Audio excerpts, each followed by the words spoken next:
Welcome to the Savvy Young Professional Podcast. My name is Tanida Mullen. I am your host today for the Savvy Young Professional Podcast. And guess what? We are winding down on 2015, and these next few episodes are going to help you level up for next year. So I'm super excited about today's episode with Dina Potter. She is the founder of HR for Sm Biz.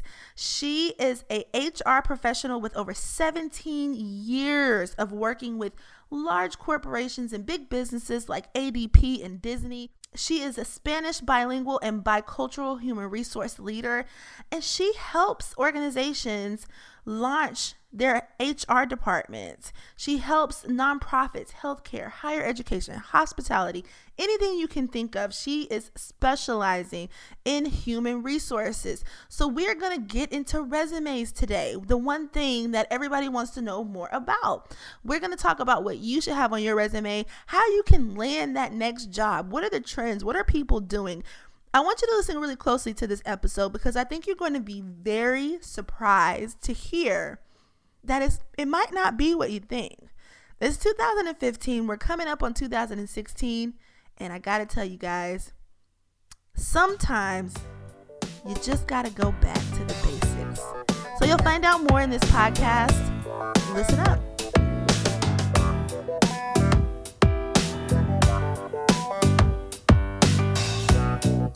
Okay. All right. Welcome, Dina, to the show.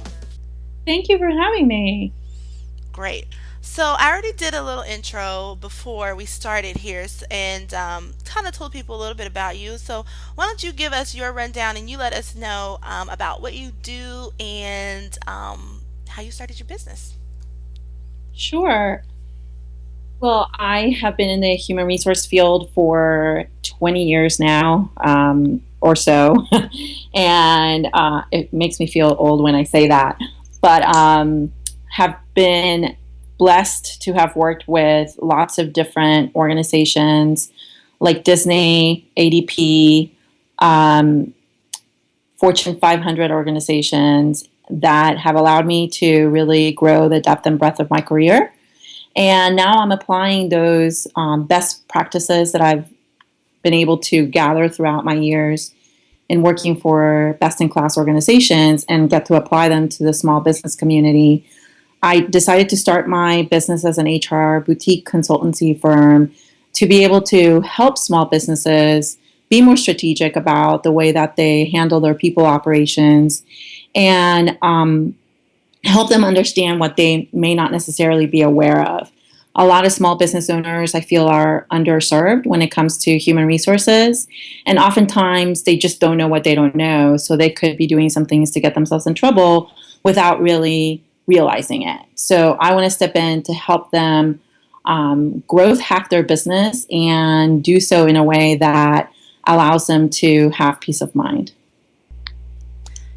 Yes, wow. So you worked with some pretty large companies throughout your career, it sounds like. Sounds like fun. Disney? Wow, that had to be a really interesting experience.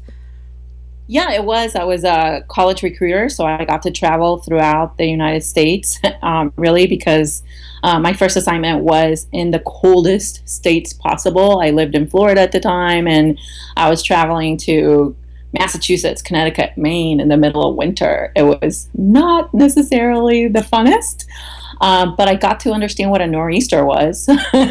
And then I got to go home and dip my feet in the pool. So you had the best of both worlds for a while. That's awesome. So let me back up a little bit.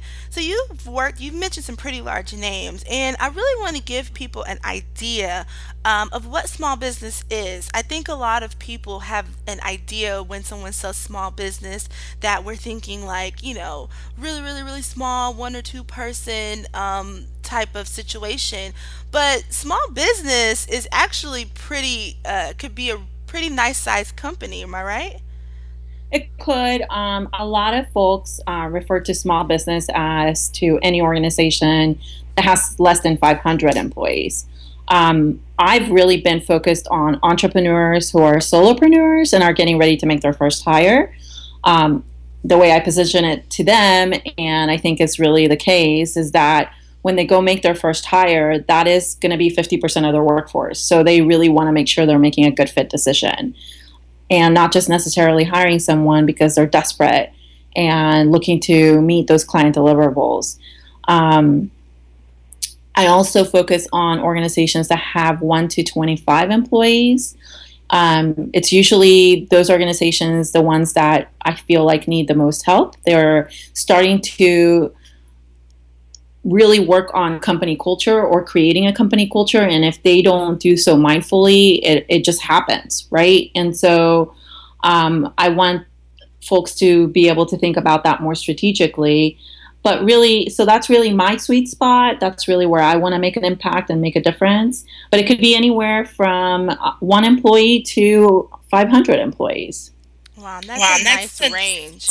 And so I Yeah. think too, it really opens up your mind when you start thinking about searching, being on the other end of that, and searching for a job and an opportunity and to kind of build your career. So speaking of that, that is one of the things that I really wanted to get into today on this show is the idea of job searching and actually landing a job and finding a job. I noticed that right now it really is the time for the entrepreneur. There are tons of startups there. I mean, I live in Texas, really close to Austin, and even just in that city, there's so many businesses popping up, moving their businesses, their offices to Austin, and I can just see the growth in my general Central Texas area. So tell me a little bit about how the hiring process does start for a smaller business. Well, I'm trying to guide my clients to make sure that it starts off on the right foot by making sure that they're creating a job description first and foremost. Um, I think it's important for them to understand what they're really expecting from someone in order to be able to make a good fit decision. And that job description guides you from the inception of the recruitment process all the way through, especially in a small business because the business evolves. But that happens in small business and in larger organizations. As organizations grow, jobs evolve. And so you want to make sure that you are keeping up with that as far as the job description and ensuring that you are hiring the right folks for the right job, right? Sometimes I've come into organizations, especially smaller organizations, and I'm specifically thinking of a couple of nonprofits that I've worked for where they hired somebody, say, 10 years ago, right? That was perfect for the job they had then. But then as the organization grew, that person no longer has the skill sets to meet the job demand, or they didn't work with that individual to develop them to have the skills that they needed. So they often, find themselves trying to figure out what to do at that point, right? And I think that's why the job description is so important, and to make sure that you're looking at them on a regular basis and updating them and making sure that as the job evolves, so does the job description.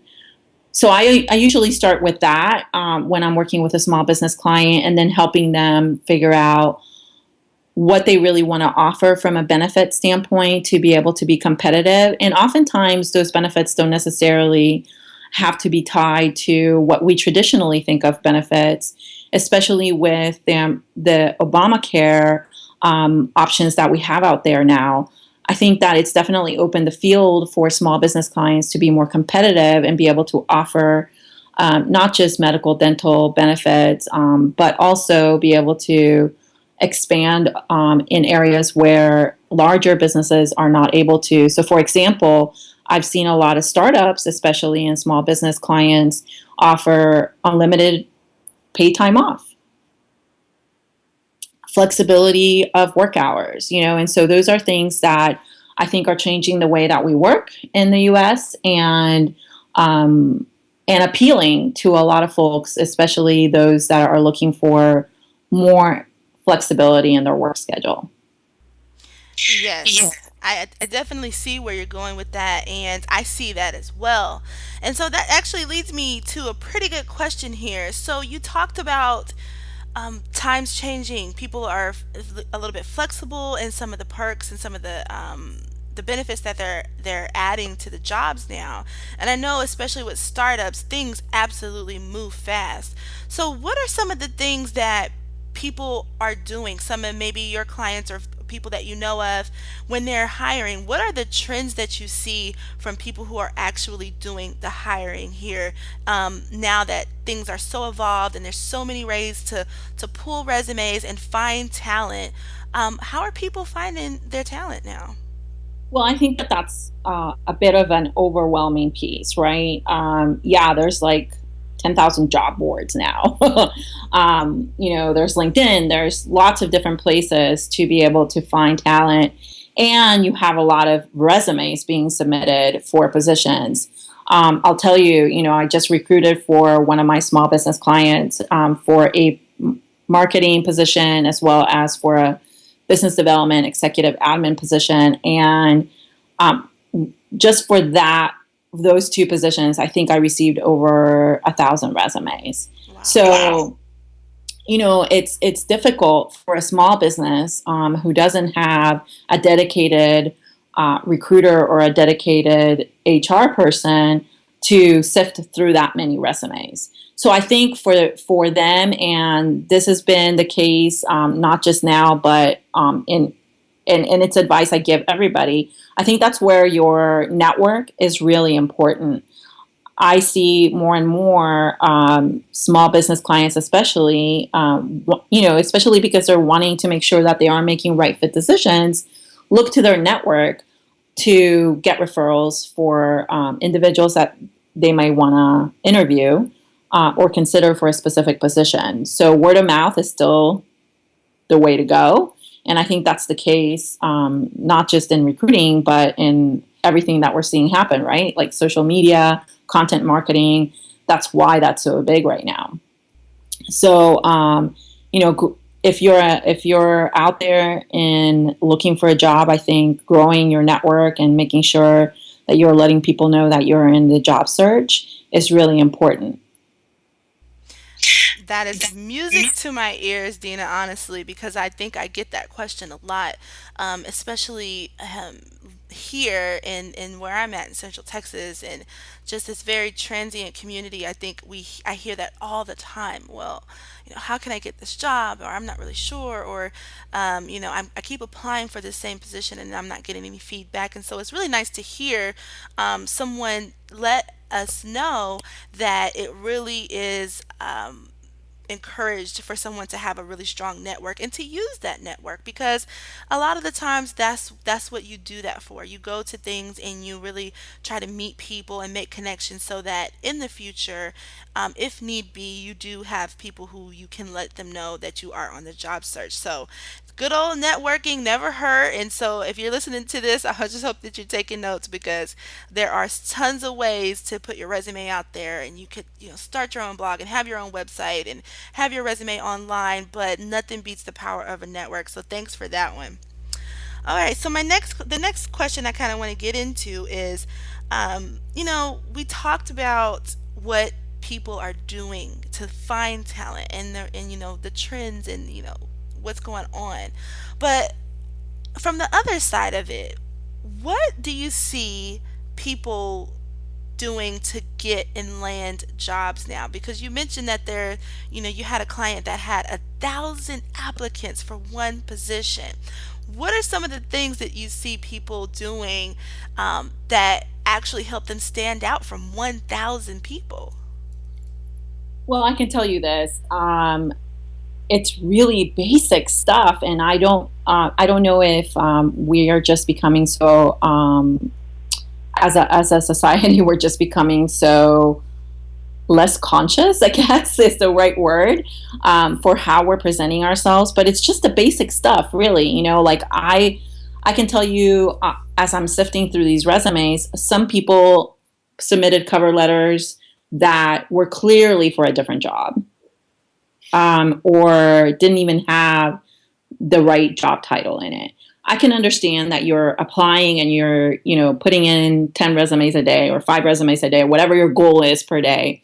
But if you don't actually take the time to pay attention to detail and make a change to the person that you're addressing that cover letter to, or changing the job title of the position you're applying to, even if you have like some standard letter that you're using, that says a lot, So if you can't actually do that, then why should I bring you in for an interview? Number one. Number two, it's just being able to like be responsive. So if I reach out to you and I'm calling you because I'm looking to schedule a phone screen with you, then return my call on time, and then be transparent. If you're really not interested in the job, then don't put me through the ringer, right, of going through the process with you if you're really not interested. I think a lot of times people apply for positions and they're not necessarily 100% interested in that role. And so it's almost like throwing spaghetti to the wall. And I think that oftentimes is what creates a lot of folks' long search, is because they're not focused. So if you really are looking for a position and you're really looking because you're underemployed or because you got laid off or this is your first time looking for a job, I think doing your due diligence and really understanding what it is that you're looking for in a job, in a company, is important, because that'll help you narrow down the companies that you're going to target your search towards versus just putting out 10,000 resumes out into the stratosphere and hoping that something sticks. So, having that focus is important. And, I just want to know that you are really passionate about the position, that you're interested in the role, and that there's a reason why you're interested in it, not because, it's going to be a job and it's going to bring you so much money in the door.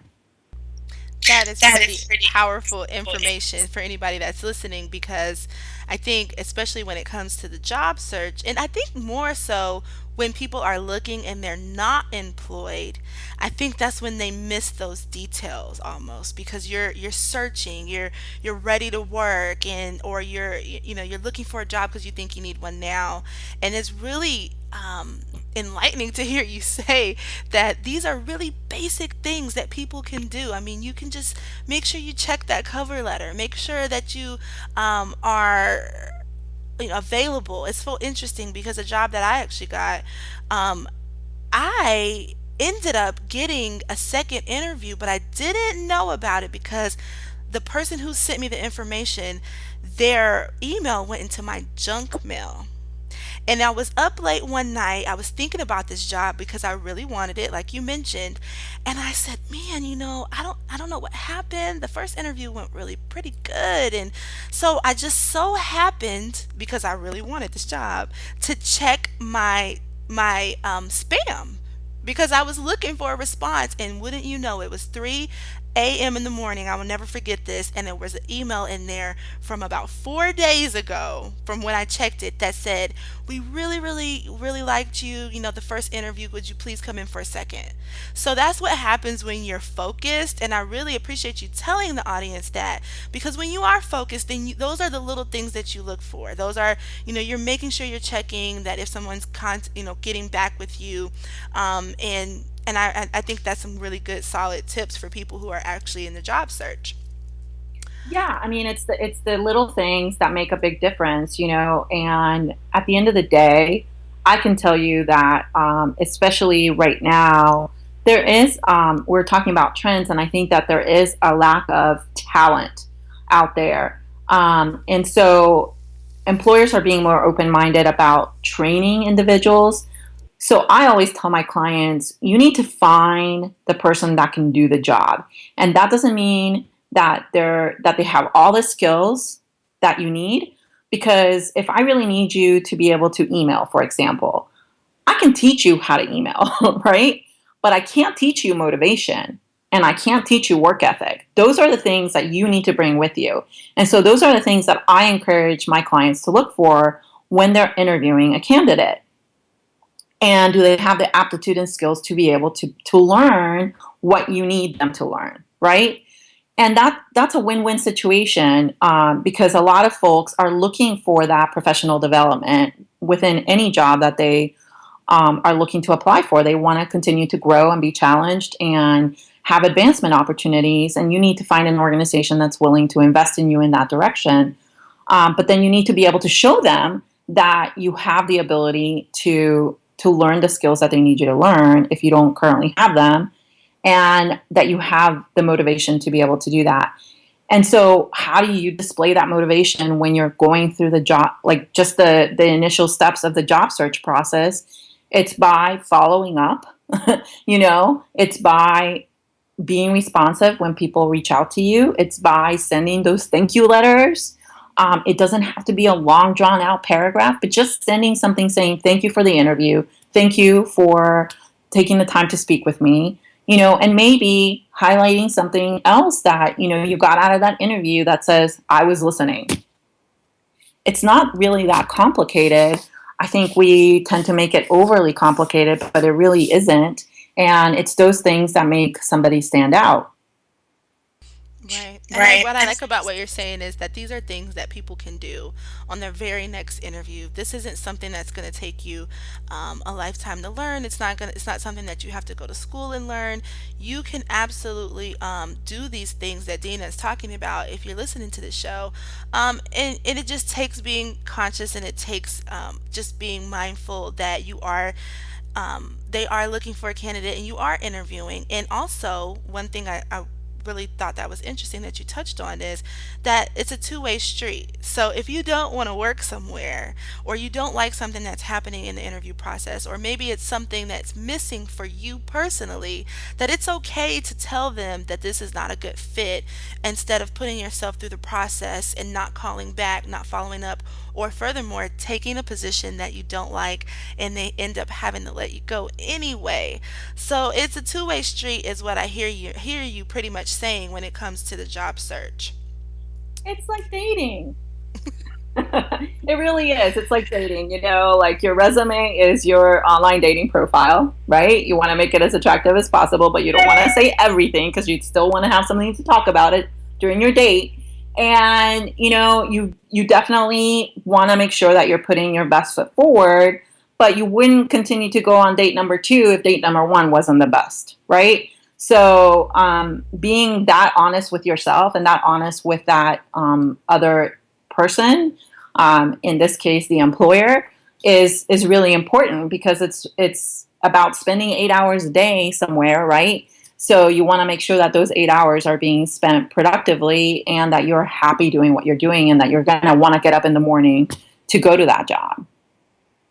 Yes, I believe that, and I think people really know that sometimes. But when you're looking and you're really thinking about getting the job, and it's exciting, a lot of things are happening, and you actually get an interview.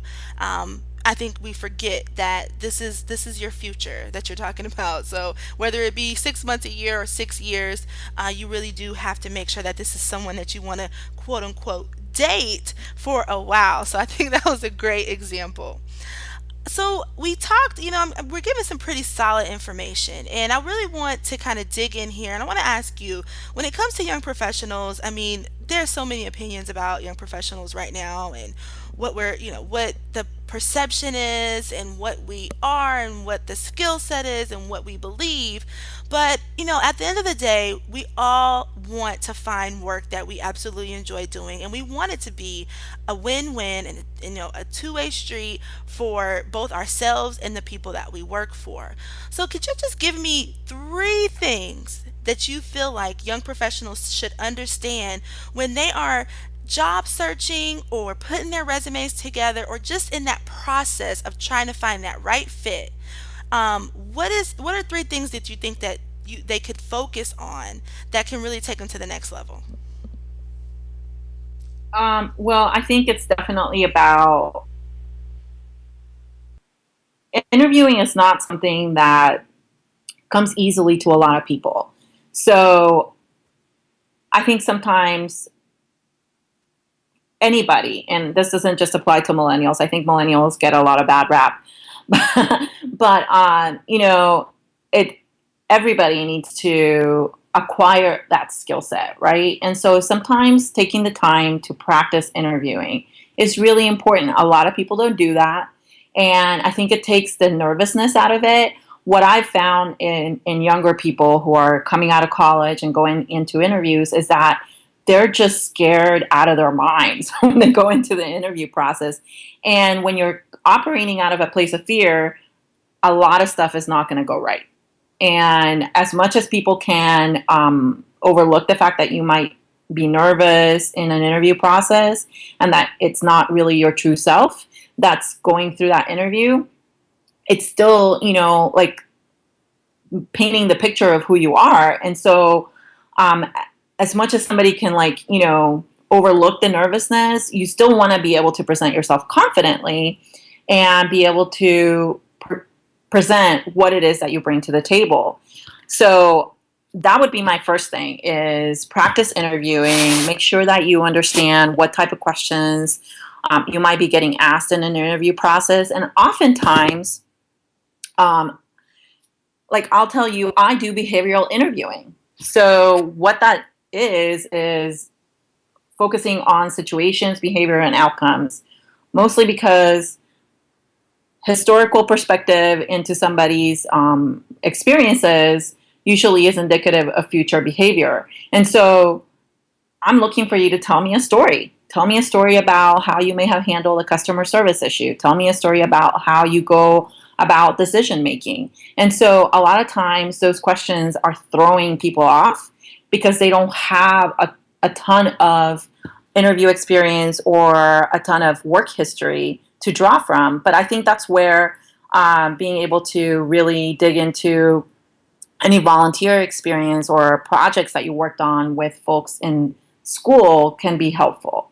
And that's why the practice is always important.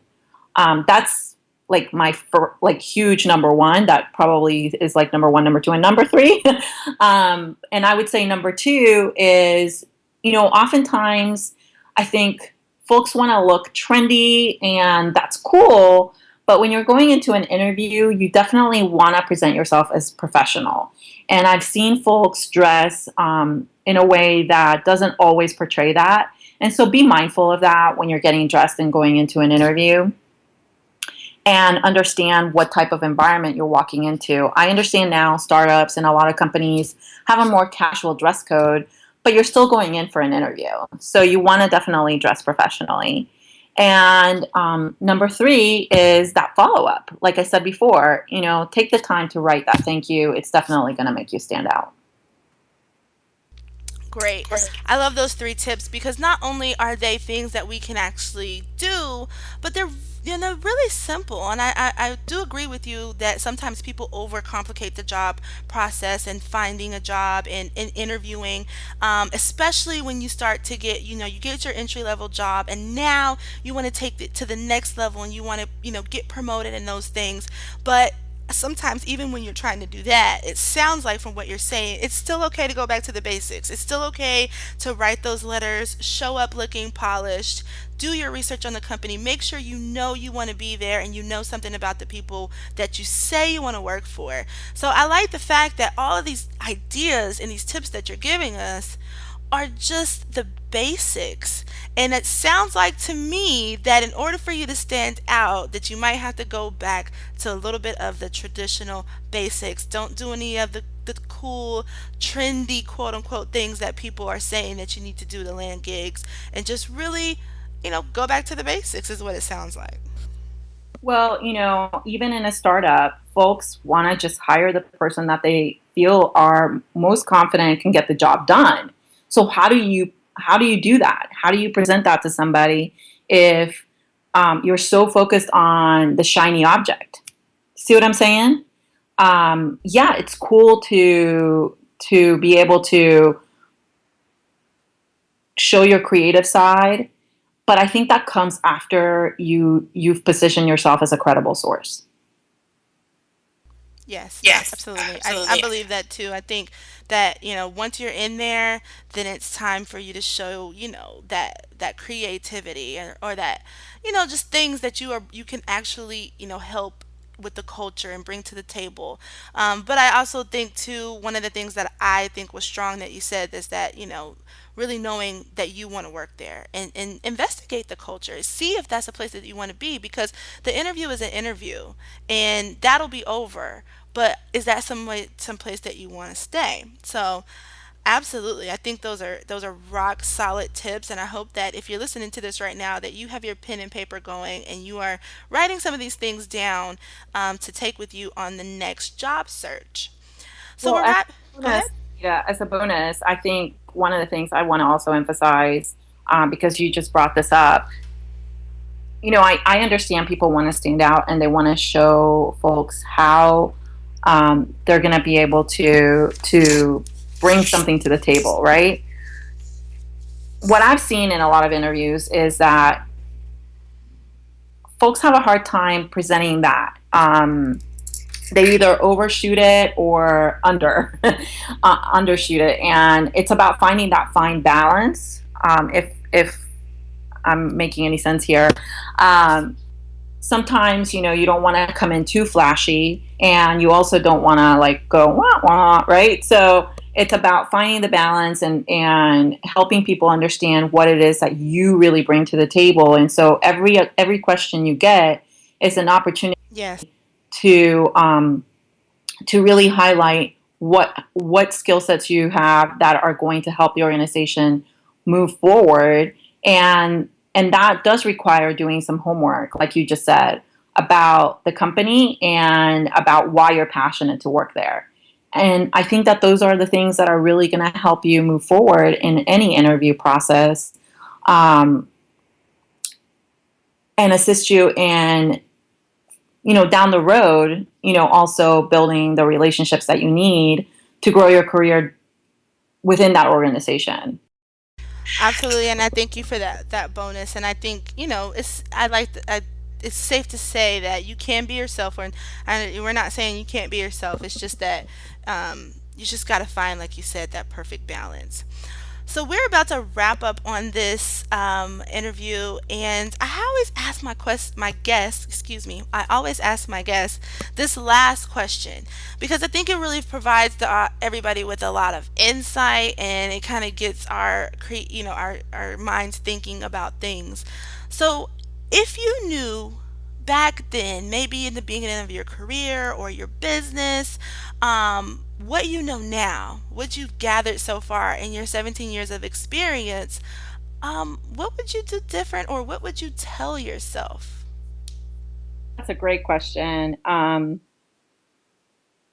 Wow, I definitely would cut myself some slack.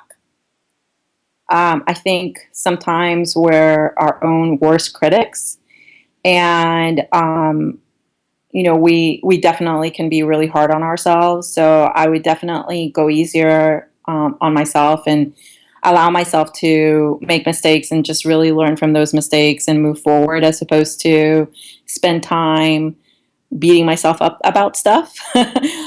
So that's number one. And number two, I would say I would follow my passion. Oftentimes, I think folks take the safe route because it is easier to get the job, make money, do the things that you're supposed to do to achieve, quote unquote, the American dream, right? So having done that, I would say I would have started my business a lot sooner and pursued my passions and um, become a master of my own destiny a lot quicker. I think I kind of fell into the mindset of, you have to have a job, you have to put money away into your 401k, you have to have this much money by such and such age, and you have to have the house and the car and all this stuff. But all those things don't really amount to anything if you're not really doing what you really love. So I, do what you love. I absolutely agree with that. And I think that's some really good insight for us to know and to really figure out early. It's hard to figure out early, is what I was saying, um, because you just don't know, and that's why it's really good to kind of think back and figure out, okay, what am I going to take from these things that I have as I move forward? How do I make it bigger? How do I make it better? And so I really appreciate you sharing that advice with us today. You're welcome. Well, Dina, I want to thank you for coming on the show. If you loved what you heard, if you really want to find more about Dina's business, then she'll go ahead and tell you right now where you can find her. You can find me on my website, which is www.hr, the number 4, smbiz.com. So HR for small biz.com. You can definitely find me there. And you can also find me on LinkedIn, Dina Potter, PHR. Looking forward to being able to help you guys out if you have any additional questions. Great. Thank you so much, Dina. Thank you. Was that not a great show? I mean, it was amazing. I'm so happy that we're closing on a new year. We've been doing the Savvy Young Professional podcast since last year. We celebrated a year this year, and I'm so excited to be bringing all of this information to you because I know it's helping you. I thank you so much for reaching out to me on your email, on Facebook, on Twitter. I appreciate the love, and I just want you to continue to do that. If you like this show and this podcast, if you got something from this, you had an aha moment, or you want to share this information, make sure you leave me a comment on iTunes. I want to hear what you think about the show so that I know the direction that we need to go for 2016. Dina was great. You can find all of the information in the show notes. And I just want to let you know that January 9th, 2016, kicking off the new year with a live event, Take the Lead 2016. This is my first live event. We're going to take these conversations one-on-one, in person, and I'm so excited. If you want to learn more about that, make sure you head to thesavvyYP.com. You can find out all about the live events going on. I can't wait for you guys to start this new year as young professionals out there making moves and doing it big. So if you want to hear more, make sure you stay tuned. Make sure you subscribe to the podcast and let me hear you. Let me reach out to you. I'd love to talk to you on social media. I'd love to talk to you in email. However you need, you feel comfortable, just reach out to me so that we can get the conversations going and we can hear more from our listeners one-on-one. I want you guys to get ready for 2016. I know I keep saying that.